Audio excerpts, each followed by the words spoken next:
Hello, everyone. Welcome to WhatsApp with the goal of powering the future through affordable and clean energy. I am Patricia, your host for today's episode. And today we have very important topic to talk about. We all rely on energy, right? It may be for cooking, charging our devices, or even keeping the lights on at night. But in Mindanao particularly, many struggle with how expensive the electricity bills are, and also the regular brownouts. So the question is, how do we solve this? How can we make energy more affordable, reliable, and better for our environment? Today, we will explore those questions with my fellow classmates, Lara, Jerhan, Ryan, Zidre, Lois, and Syra. We'll discuss what affordable and clean energy means for us and how it connects to our values and the solution we can explore. Can I welcome Lara and Jerhan to join us today? Okay, so let's start by talking about the energy problem here in Mindanao. For many people, the cost of electricity is too expensive. On top of that, power isn't always reliable, diba? I bet we all have experienced those random brownouts. And it's very frustrating, and not everyone has access to affordable energy, especially in remote areas. Lara, can you explain why this is such a big issue? Very good question, actually. Yes, Patricia, this is a very serious issues within our generation today because I've actually seen in rural areas that many people don't have direct access to the power grids. So they use alternatives such as burning woods, using candles as their source of light, and then using generators, which is kind of expensive, and or they have to pay the very expensive electrical bills. And these options aren't just expensive; they actually produce a lot of pollution and harm, and can actually harm our environment. Plus, relying on wood or charcoal for cooking puts much pressure on our forests. So people are spending more money on energy, but they're also harming the environment at the same time. Exactly, and it's kind of a cycle that's very hard to break because renewable energy, like solar power, is often seen as expensive at first, and many families don't have like the means to put their money into it, to invest into solar powers, and even though it would save them money in the long run. Thank you for explaining that. Jerhan, why do you think we're facing these challenges? Like, what makes affordable, clean energy so difficult to access? Well, there are a few reasons actually, Patricia. And first is lack of awareness. And not everyone knew about renewable energy option. And they might think it's too difficult or expensive. And second is infrastructures. Infrastructure because in the Philippines, especially in Mindanao, in the rural areas of Mindanao, people must depend on renewable and costly sources like generator and kerosene. And lastly, there's not enough support from the government, local authorities, and to push clean energy solutions. Thank you for that. Okay, so now let's look at the bigger perspective here. The United Nations has the Sustainable Development Goals, or SDGs. One of these goals, the SDG 7, is about ensuring everyone has access to affordable, reliable, and clean energy. It sounds simple, right? But there's a lot behind it. Jerhan, how do you think this SDG connects to our Christian values, especially when discussing taking care of the earth and each other? Well, that's a great question, actually, Patricia.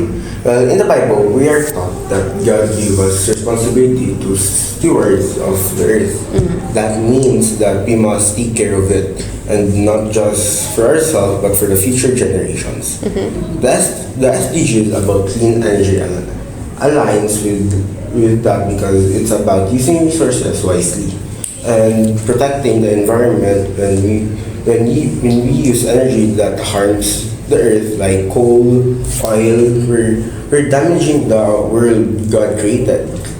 And clean energy like solar powered and wind power is a way to honor God by caring for His creation. So it's not just about saving money or having more reliable energy, it's also about making the right choices for our environment and our faith, right? Yes. It's about using our conscience and making moral decisions. As Christian, we're called to love our neighbors, including thinking about how our actions, like how we use energy and affect others. Clean energy is a way for ensuring that we leave behind a healthy world for the future generations. So, are we still okay? This is a very heavy topic. The question or that question is Okay, now, so let's talk about the philosophical reflection on the UNSDG. So let's call on Zidre and Ryan.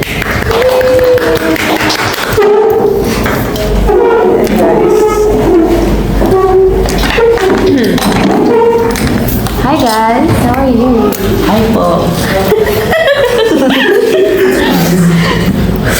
Okay, now let's dive deeper into the understanding of affordable and clean energy.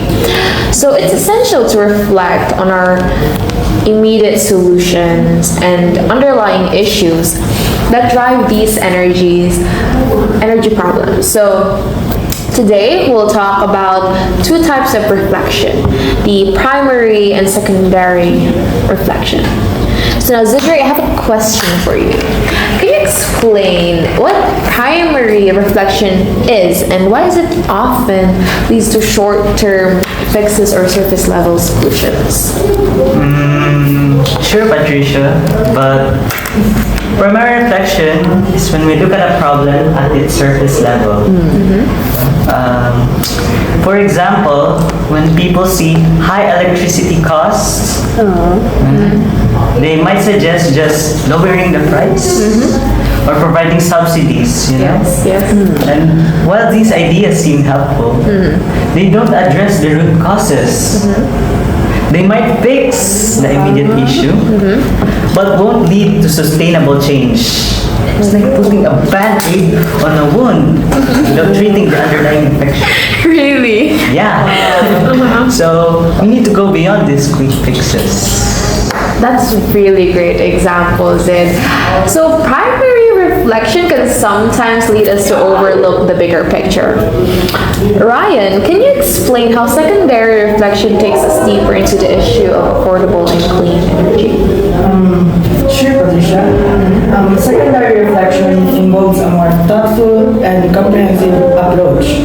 Instead of looking for immediate solutions, we consider the deeper implications of our energy choices.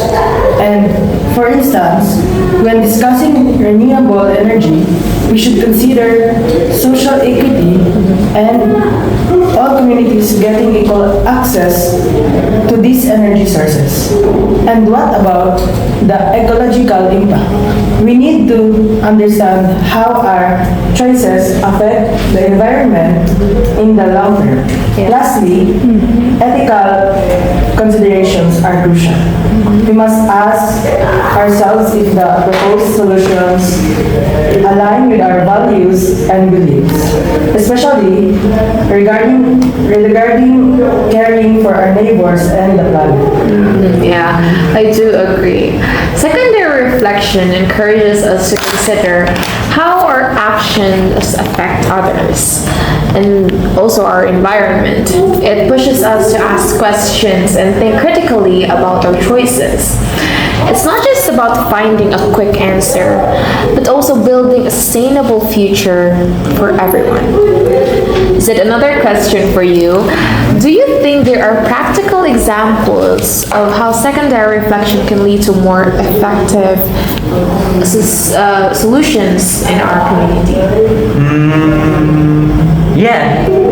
One great example is community solar projects. Instead of just providing capital for solar panels, communities can come together to invest in a shared solar farm. This way, everyone benefits from clean energy. Yes. And without investing in expensive technology individually, it promotes social equity because even those who can't afford a panel can still access renewable energy. So it's a win-win solution, and that addresses immediate needs and long-term sustainability. So speaking of solar panels, there's this project called Parabolic Dish. So I want to talk about how Parabolic Dish can serve as a renewable energy solution. So I have the people for that. Let's call in Syra and Lloyd. Hi guys. Hi guys. Okay, so now let's talk solutions. There's a tool called Parabolic Dish, right? Which uses the sun's energy to create energy. Yeah. Yeah. This is a great example of renewable energy because it's all natural from our sun. That doesn't harm the environment. So, and also it can save people money in the long run. So, Syra, I have a question. Have you seen any communities in Mindanao starting to use renewable energy? Well, yeah, in many provinces and municipalities, we started using solar panels for our street lights. It's amazing because how now we don't rely on electrical companies as much, and we've also saved a lot of money. Plus, the lights are on every night, even during brownouts. That is great. Solar power is definitely a good solution for a lot of places here in Mindanao. So, Lois, have you seen any other examples other than what Sarah mentioned? Yeah, a few schools like ADU have also started using solar panels and parabolic dishes to generate electricity in our area. And it is a bit of an investment at first, but over time, it saves a lot of money. And it reduces reliance on fossil fuels, and plus it shows that clean energy isn't just for the rich countries, but also it can work here too. I do agree with that. So it's about finding solutions that fit our communities and ensuring people to understand the benefits. So Lara, a question for you. How can individuals or communities take that first step towards using renewable energy? Well, actually, I think for me, education is really the key because people really need to know what options are available and how they can actually make the switch. Because solar panels or parabolic dishes might actually seem expensive at first, but they can actually just save save us help money. They can help us save money over time because additionally there are also organizations, private companies and government programs that can help make these options more affordable to the people. And we also need local leaders to support this option. Whether by offering incentive or lowering tax on renewable energy products, or just by spreading words about it, it can help a lot to help the community to switch into renewable energy. So now let's talk more nationally, So I want to talk about how this applies to the Philippines. country, not only in here in Mindanao. So, Zid, what are big opportunities and challenges we face in making clean energy affordable for everyone? Well, the good news is that the Philippines has a lot of natural resources. Yeah. We can use it for clean energy. Like, we have plenty of sunlight. Yeah, I agree. We have some Up here. And we have plenty of rivers. Yeah. And also wind. I actually agree. Yeah. It's the Philippines. Yeah. And we could use this wind to generate power too, But however, the challenge is making these technologies affordable and accessible to everyone.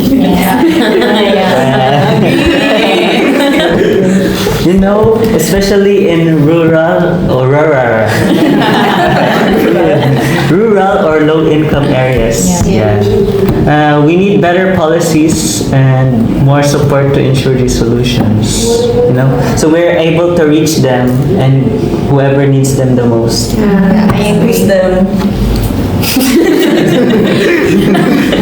So, a question for Ryan. What's the significance of having clean and affordable energy for our country? Good question. It's really important for development. Without reliable energy, it's hard for businesses to grow, students to study, and families to improve their quality of life. Clean, affordable energy can help the level playing field. It gives everyone a better chance to succeed, whether you're in a big city or a small valley. Yes.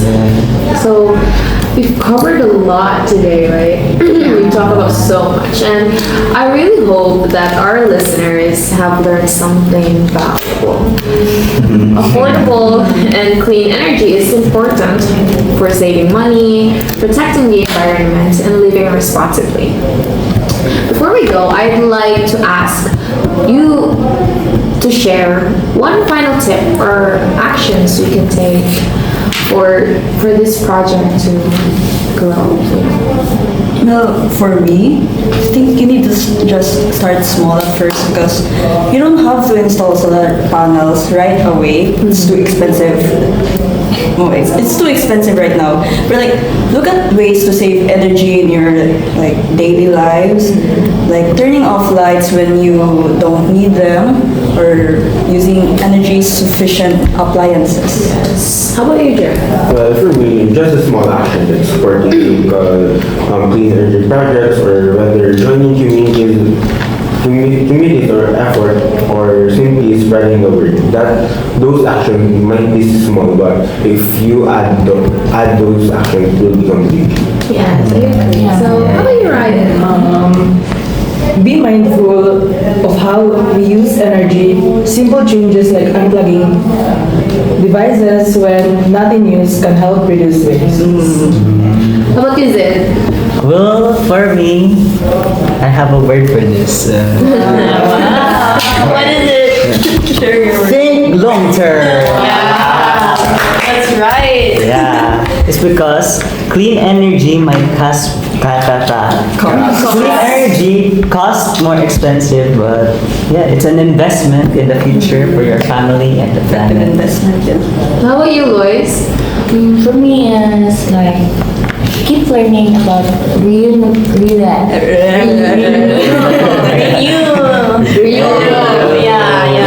energy. The more you know, the better choices you can make for your home and community. And lastly, Syra.